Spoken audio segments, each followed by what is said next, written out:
Welcome to OKState Daily. Casey Porter here. So glad that you decided to tune in.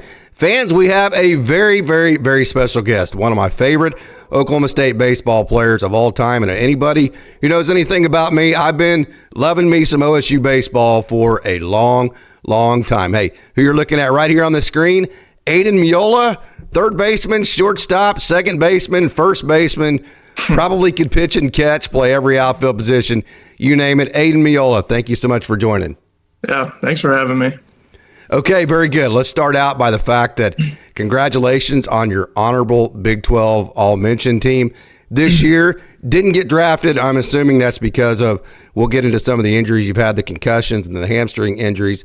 So didn't get drafted, but you could have signed an undrafted free agency contract with any organization in baseball, but you chose to come back for one last ride at Oklahoma State. Take us through that whole process.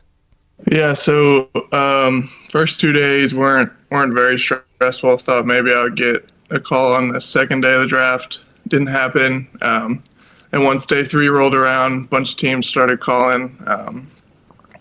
Had numerous chances to sign and go play, and nothing drove me away from my senior year. Absolutely. One last ride. That was a really fun team. Before we get into some of the other parts, you mentioned one last year here. Every team under Josh seems like it's really tight-knit. It's just the culture that he builds. He builds the personal side of people every bit as much, if not more, as the baseball side. But kind of like the 2019 team that Huey was, I talked about Huey yesterday, but it just seemed like this team last year was a little bit different in terms of culture and locker room. Yeah, 100%. This year, I think we had the right guys, like the right leaders to kind of teach all the new guys and the younger guys, and then bringing guys in like Brian and Lane and Sam, and those guys did nothing but leave a positive impact. So we were all super close. It was extremely tight-knit, and it was fun to play with those guys every day. I've had the great chance of talking to some of your coaches, some of your peers, and your teammates. All of them, to a man, say that Aidan Meola might be the strongest leader on this team. Where do all those leadership skills come from? That's kind of always been something that I've prided myself in, and that's really important to me, to be a good teammate and be there for guys when they need me, whether it's on the field or off the field.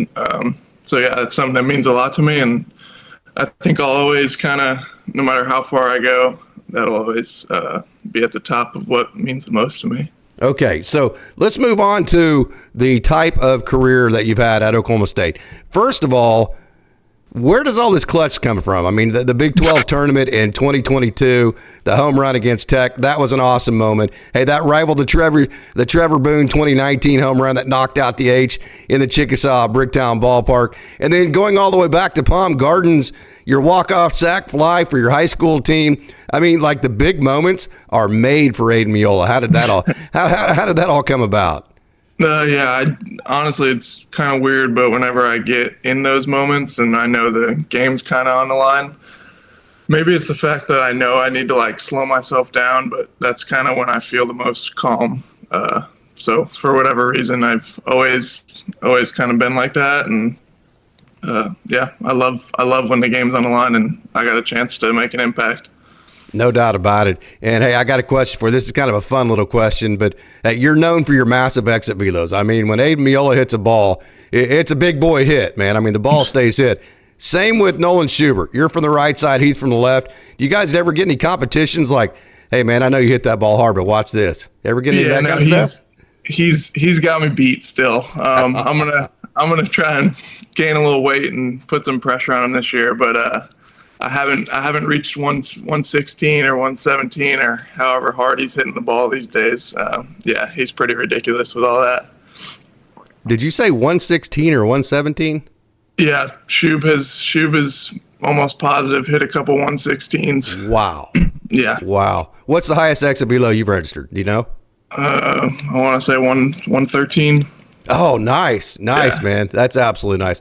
I was watching a guy the other day hit a 112-mile-an-hour single, and I mean, like the shortstop was like, "No thanks, I am not fielding that ball. I need some catcher's gear if you're going to make me field that ball."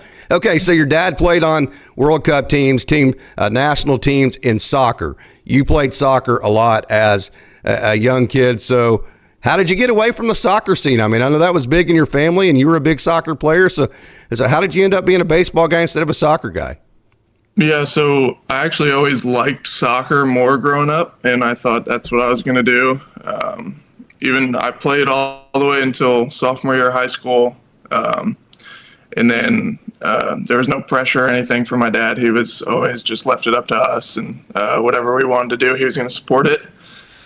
But yeah, I think once we moved to Florida, I was raised in New Jersey. Once we moved to Florida and I could play baseball all year round for the first time, I think that's when I realized that it was probably what I was best at, and had a chance to do it for a while. Absolutely. Wonderful decision. Your brother played a position at Stetson, actually played on a team with Robbie Pito, a young man I've had a chance to talk to several different times, who was in the Dodgers organization. And then your sister played collegiately in soccer as well, plus your dad, who's been on the World Cups. We talked about all of his experience. Let me actually look here to the left. He was a goalkeeper, part of the national soccer team, 3 different World Cups. So you grew up in a family full of elite athletes. How'd that influence you? Yeah, I mean, I grew up in locker rooms with my dad, so I think that's probably where some of the leadership things and good teammate qualities come from, just kind of growing up and learning, like seeing how guys treat each other and what's the right way to go about it. So it's had a big impact on me, and I just think when you grow up like that, you kind of know what to expect a little when you're going into like a place like OSU with all new guys, and definitely helps. Yeah, absolutely. Okay, so where did you say you moved to Florida from? I was born in Kansas City. Okay. My dad was playing for Kansas City Wizards, and then he got traded to New York, so we moved to New Jersey when I was 6 or 7. I lived in New Jersey from 6 to 16. And then, wow. Yeah, I moved to Florida after my sophomore year of high school. Fantastic. You like Florida pretty good? Yeah, I don't think I'll ever live anywhere else. Okay. So I asked that, I put that roadmap together of Aidan Meola's places where he's lived to ask, how in the world Florida? I mean, how do you get connected to Oklahoma State?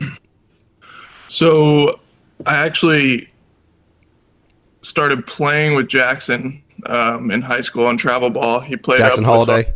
Yes. Yeah.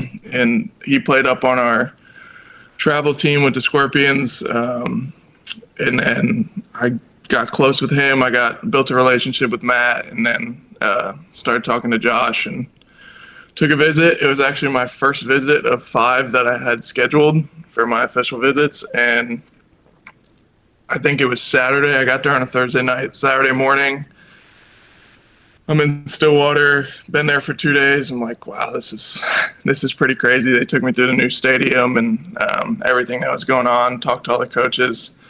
And I called all the other coaches this Saturday in Stillwater and said, I don't want to waste your time. I'm not going to take any more visits. I found the place that I want to be. That is absolutely awesome. Hey, by the way, did you know Brian Holiday at all in high school? Oh, we played him. He actually threw a no-hitter against my travel team. Yeah. Oh, you got to be kidding me. So you got to face him on your travel team? Yeah, actually, I think I might have been hurt that game. I don't think I faced him, but I vividly remember watching the redhead kid with the high leg kick just put it on us for 7 innings. Did he have the attitude back then, too? Yeah. Everyone was like, what is this kid doing? But I think he's kind of the kid. If you're playing against him, you hate him, and if you're playing with him, you love him. So if Aidan Meola's in the lineup that day, is it still no hitter, you think? I'd like to say no, but we'll never know, I guess. Okay. Hey, it was a great season. It was a season full of challenges. This is a group. I really feel like this is the best job that Josh did. And I say this all the time to fans that want to bitch and moan about whatever they want to bitch and moan about. There's plenty of them out there. But I don't think people quite understood the moving parts to this team. It took leadership. It took just courage to continue to show up every day and try to get better. So just kind of talk about this team this past season. Yeah, I think what you just said kind of hits the nail on the head with just wherever guys needed to be and whatever the team needed, guys would fill in and do a really good job at it. I just think of like the beginning of the season, some of us go down. I got second week, and then somebody like Richie and Jackson Kroll step in and do a great job. So just, I think guys just being ready and staying present, working hard in practice just in case their number gets called when game time comes around. And that was probably the biggest thing. I think we created a good culture to where everybody felt valued, not just the guys who were regulars. And I think that's really important to keep guys engaged. So then when you need them, they're gonna produce for the team. So I think that was a big thing. And yeah, it was really fun just competing with everybody. And this is a team that I'll miss for sure.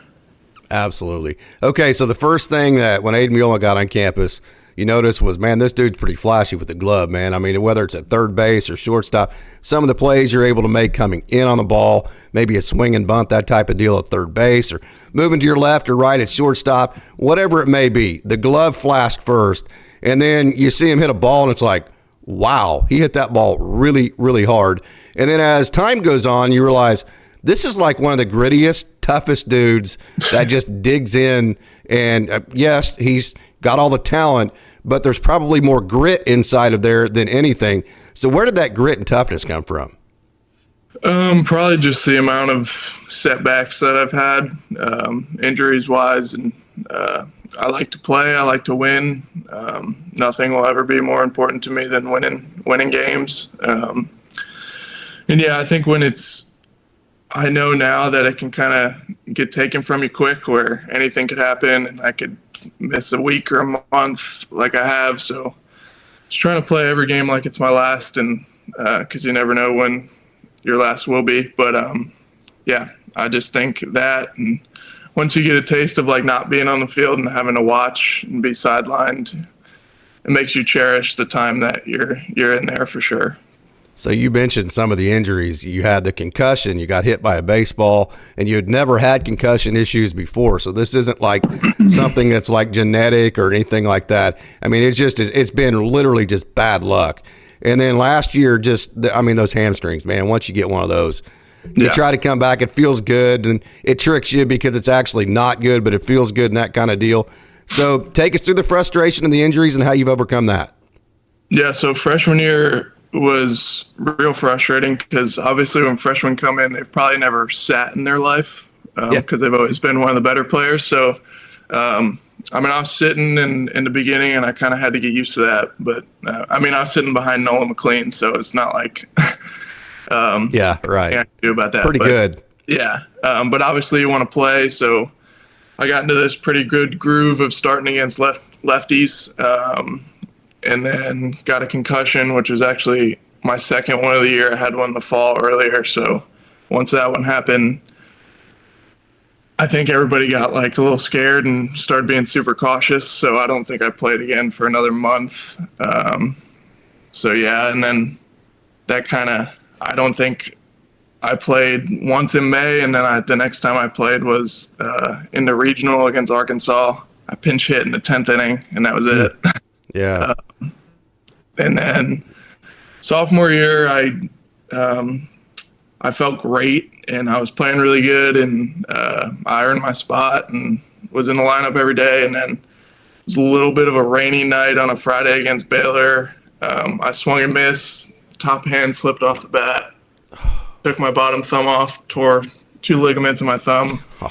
Got thumb surgery, so that was last year. And then my next at-bat was in the Big 12 tournament against Texas Tech.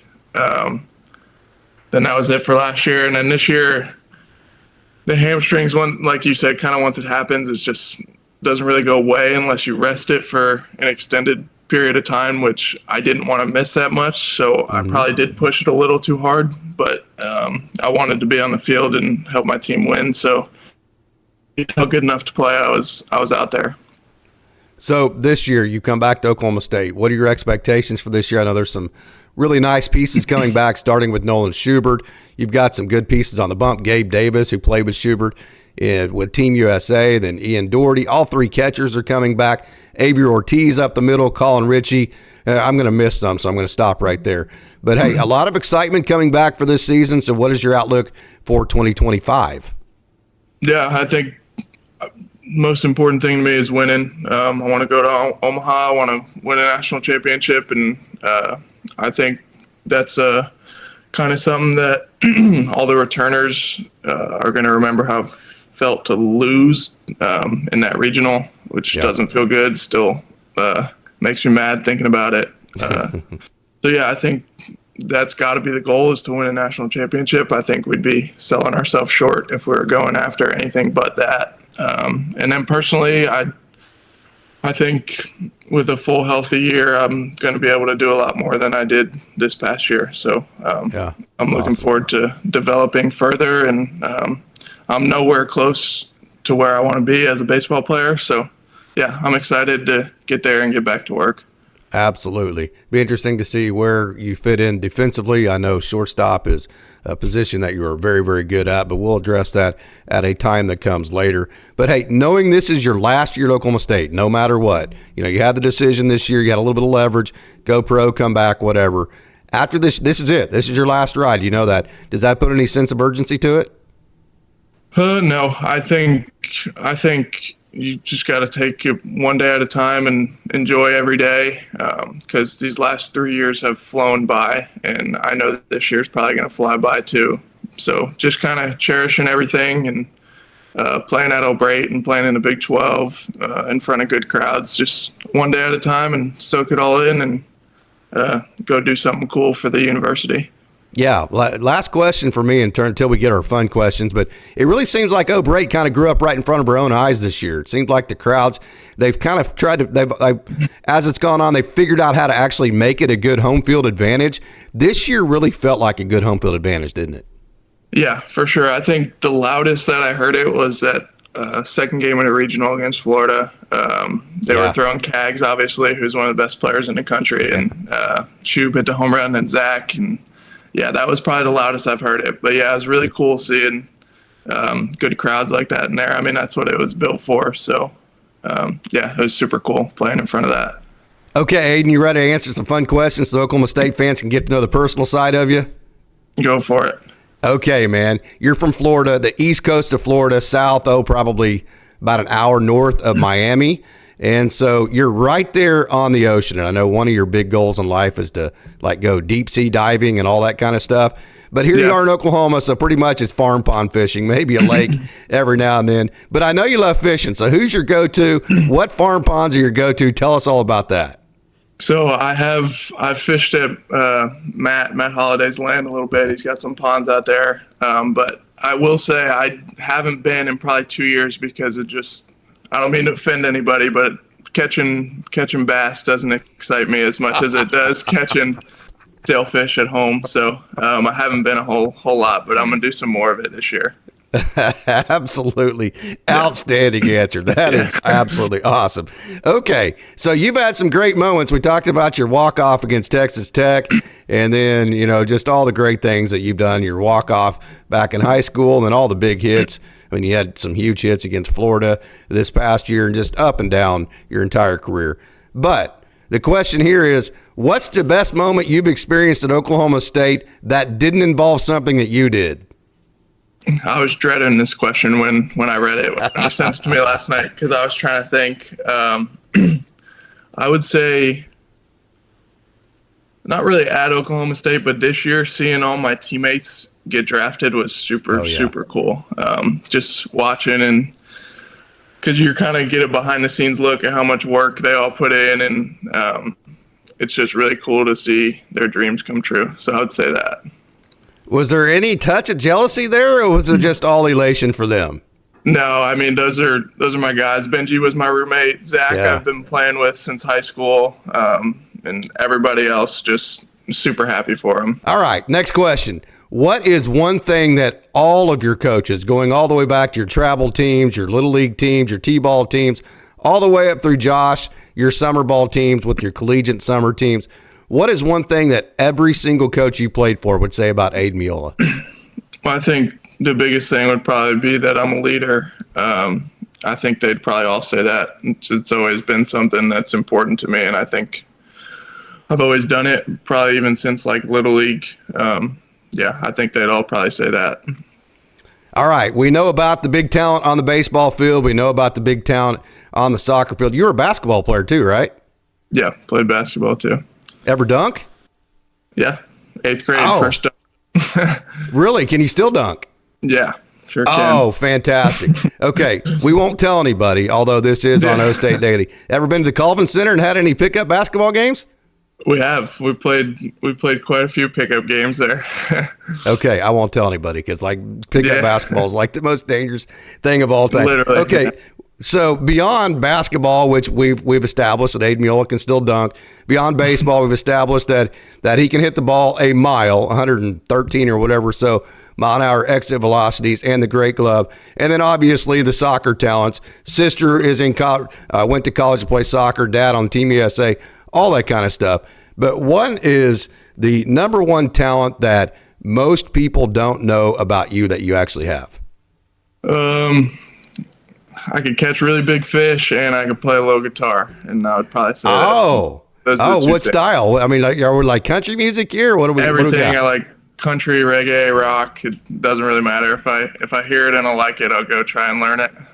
So like Drake brings you up on the stage and he says, "Hey man, get out the guitar and play me your best song." What is it going to be?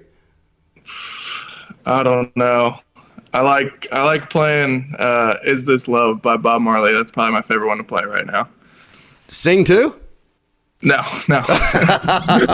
Okay. Can't have it all. Okay, man. That's awesome. So we can dunk, and we're a great guitar player, and we prefer deep sea fishing over bass pond fishing in the middle of Oklahoma, probably when it's like 6,000 degrees. Either that or it's like 4 degrees, one of the two. That probably plays a factor too. So Aidan Meola, I know there's been a million people along your way. Anytime you have as much success as you've had in the game of baseball, there's been a big village of people that have raised the king that you have become. So hey, this is your chance to thank whoever you want. Yeah, I thank my parents, my siblings, all my past coaches, my current coaches at OSU. Wouldn't be here without any of them. So shout out to them, and let's keep doing it. All right, Aidan Meola, thank you so much for joining. What an honor to me it has been to actually get to talk to you. You've been one of my favorite players since you've been on campus to follow. You just fit my eye, the way that you play the game. I just love the way that you play the game. So thank you so much for joining OState Daily. Appreciate it. Thank you for having me.